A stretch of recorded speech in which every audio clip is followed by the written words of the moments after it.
Welcome back, everyone, to the North American Star League. If you're just joining us, man, did you miss a series. TT1 defeats Stephano 2-1. I don't even know what to say to that, other than congratulations, Payam, and well played. Yeah. Now we... Oh, is TT1 on the line? Yo, what's up, guys? What's up, bro? Man, TT1, were you listening the whole time? Yeah, I wanted to dodge the interview, but then Andre called me out on stream. He was like, yeah, TT1 watches all his wins. I swear to God, I was planning to not do the interview, but after Andre said that, I'm like, all right. Just so I don't look like a douchebag, I'll just come to TT1, I can read you like a book, man. You know, it's crazy because, like, I've developed my style of PvZ independently from you, and we actually draw the same exact style together, so it's like we're blood brothers, bro. We are. Yeah, we are. Yeah, TT1, I want to ask, did you prepare anything specifically for Stephano? I know you've been playing lots of Wings of Liberty, or was it just you're going to play whatever style you could PvZ and just go about it? What was your mindset going into this match?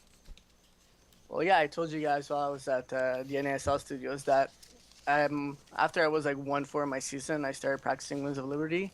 And I told everyone that, like, you know, it's kind of hard to salvage this season. I knew I wasn't going to make the playoffs. Well, the wild card, so I was like, all right, might as well just get my revenge match on Stephano for, because he actually picked me in this group. Yeah, that's what you said. Yeah, I was kind of sour about that, and I lost him in the previous season pretty badly. So yeah, I just wanted to get my revenge match on him, and you know, luckily I got 3 wins. So I think that's enough for next season. I hope so. But yeah. Oh, go ahead. You want to talk about the games or anything? Yeah, let's go over game 1 real quick because I think a lot of protesters would be in that position and say you're absolutely dead. You came back from probably the worst opening you could have, or not opening, but the worst beginning phase. I mean, you got your army split up.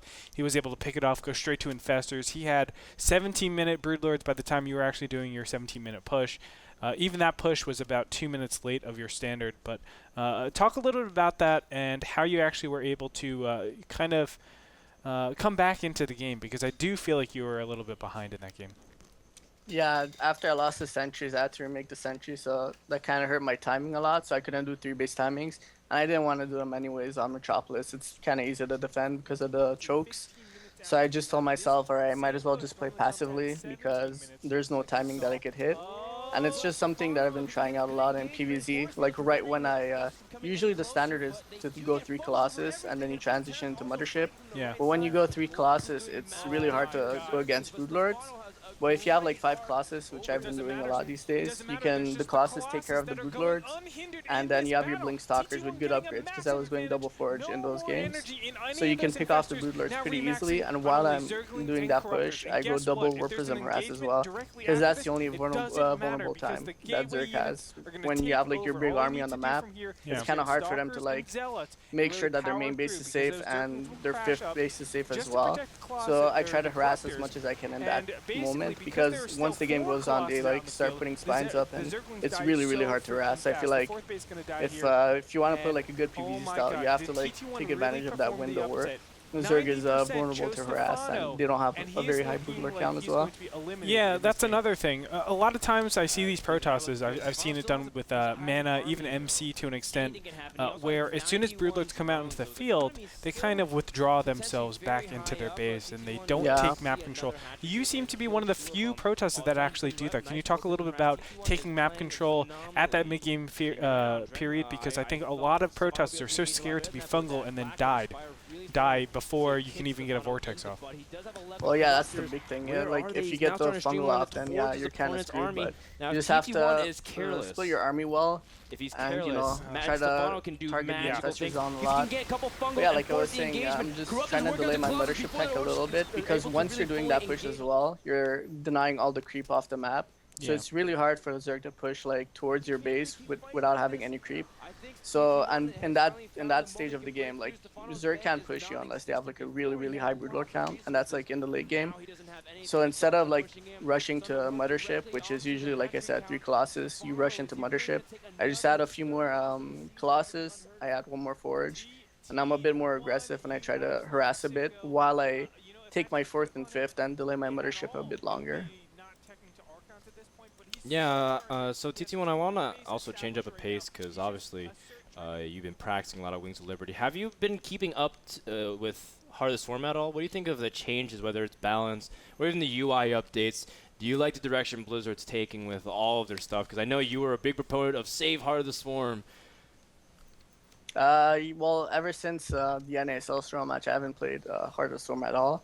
I've been just focusing on Wings of Liberty. Because, yeah, it wasn't going all that good. I was playing HOTS up until the NSL show match.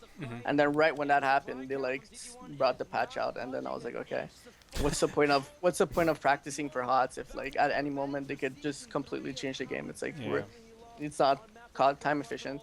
So I was just like, all right, I might as well just focus on NASL and try to salvage the season. So yeah, I haven't been playing that much HOTS. Well, Payam, we appreciate everything that you do here at the NASL. We appreciate your input and your insight into those games. Do you have any shout-outs before we actually end this interview? Yeah, shout out to you guys. Thanks for making me look good. Shout out to all the viewers for watching, and shout out to our new sponsor, Das Keyboard, and our previous sponsors, Twitch TV and Rush Order Tees. Thanks a lot, guys. Thanks, TT1. Thanks, TT1. And hopefully we will see you in the interview chair a lot more in Season 5. Congratulations for staying in the league. I know that division is actually really, really tough. I think it's the sickest division. Yeah. Yeah, it's really hard.